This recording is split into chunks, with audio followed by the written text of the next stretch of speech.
ఇందులో పూర్తి స్థాయిలో కూడా చాలా వరకు కూడా కొన్ని వార్తాపత్రికలు అయితే ఏకంగా జూన్ 2వ తారీఖున పార్టీ వచ్చేస్తుంది. దాంతోపాటు జెండా కూడా ఫిక్స్ అయిపోయింది. జెండా కలర్ కూడా చెప్పేసిళ్ళు. పార్టీ పేరు కూడా ఈ జర్నలిజానికి సంబంధించిన సాడిజమైన జర్నలిజం ఏదైతుందో వాళ్ళు చెప్పేసిళ్ళు. కానీ ఆ పార్టీకి సంబంధించిన ఎమ్మెల్సీ కానీ జాగృతికి సంబంధించిన వ్యవస్థాపక అధ్యక్షురాలు కానీ కవిత ఎక్కడ కూడా అలాంటి ప్రకటనలు చేయలేదు.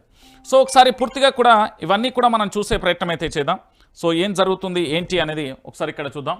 సో కొత్త పార్టీ లేనట్టేనా? ఎమ్మెల్సీ కవిత కార్యకలాపాలన్నీ కూడా తెలంగాణ జాగృతి ద్వారానే.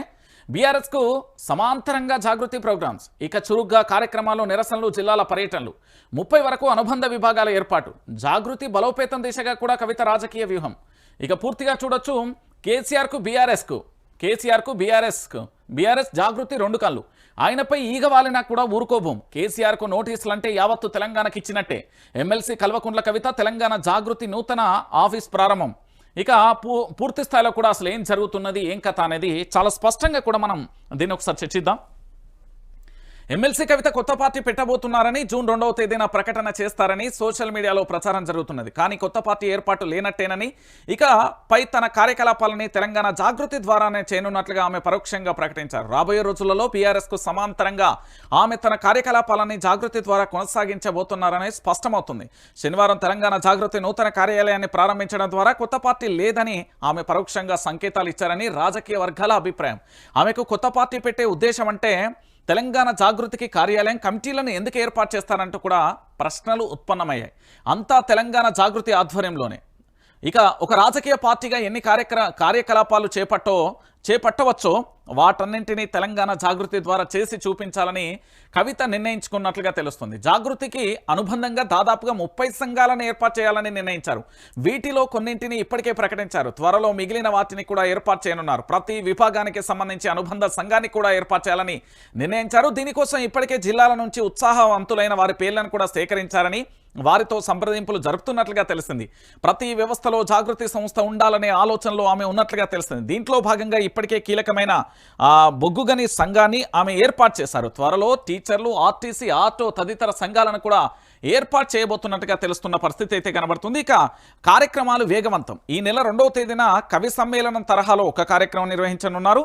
దాంతోపాటు కేసీఆర్కు కాళేశ్వరం కమిషన్ ఇచ్చిన నోటీసులకు నిరసనగా కూడా ఇందిరా పార్క్ వద్ద పూర్తి స్థాయిలో నిరసన కార్యక్రమాన్ని ఏర్పాటు చేయబోతున్నారు.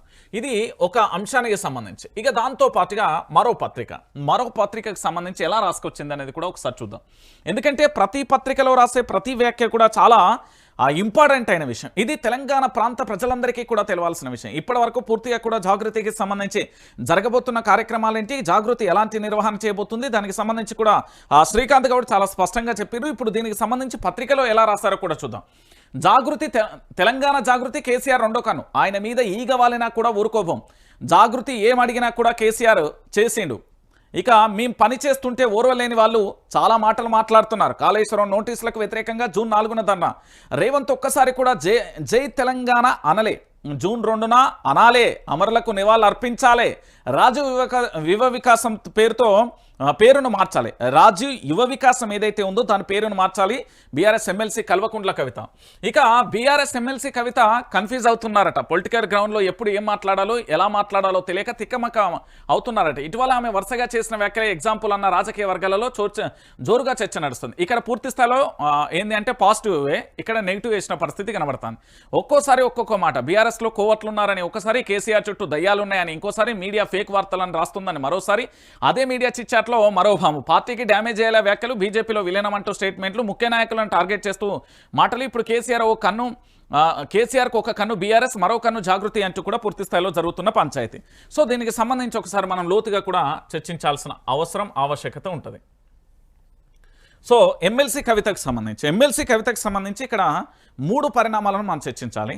మొట్టమొదటిది తెలంగాణ ఉద్యమం నుంచి, అంటే 2006, 2009, 2014 కీలకమైన ఘట్టాల నుంచి కూడా తెలంగాణ జాగృతి ఆధ్వర్యంలో అప్పుడు బతుకమ్మ కార్యక్రమాలు నిర్వహించారనేది వాస్తవమైన విషయం.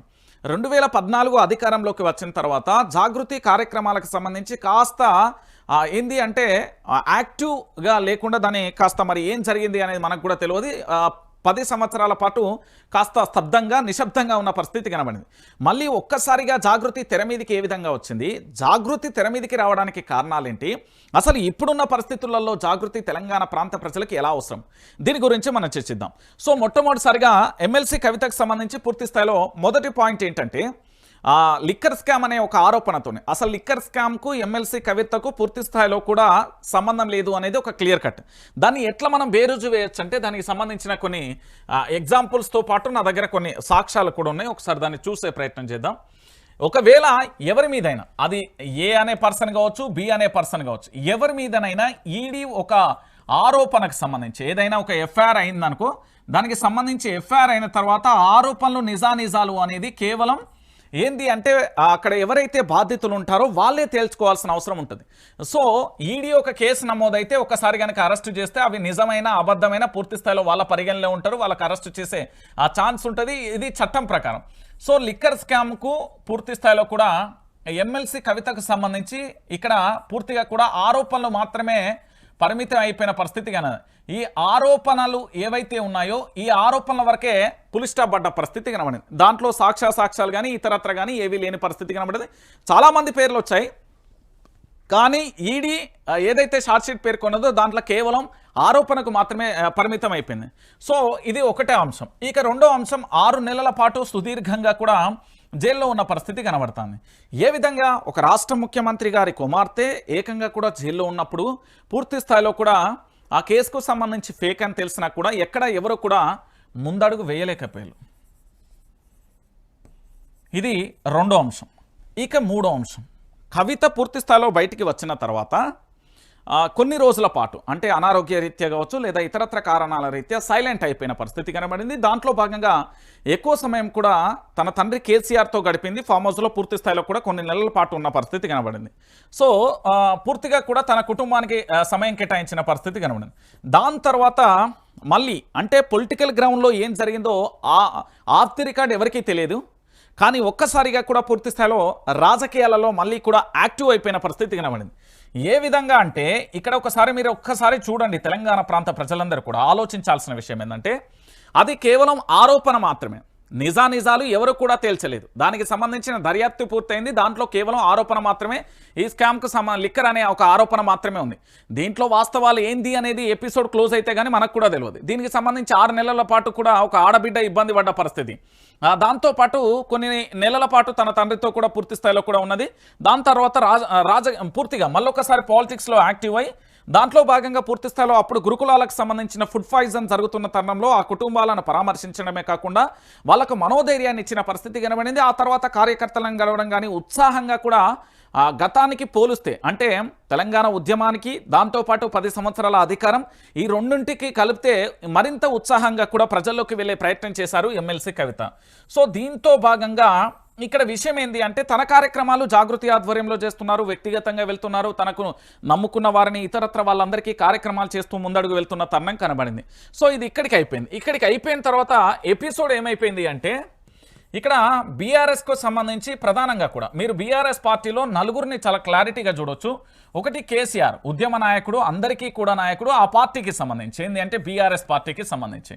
ఆ తర్వాత పూర్తి స్థాయిలో ఇక్కడ కేటీఆర్ కానీ లేదా హరీష్ రావు కానీ,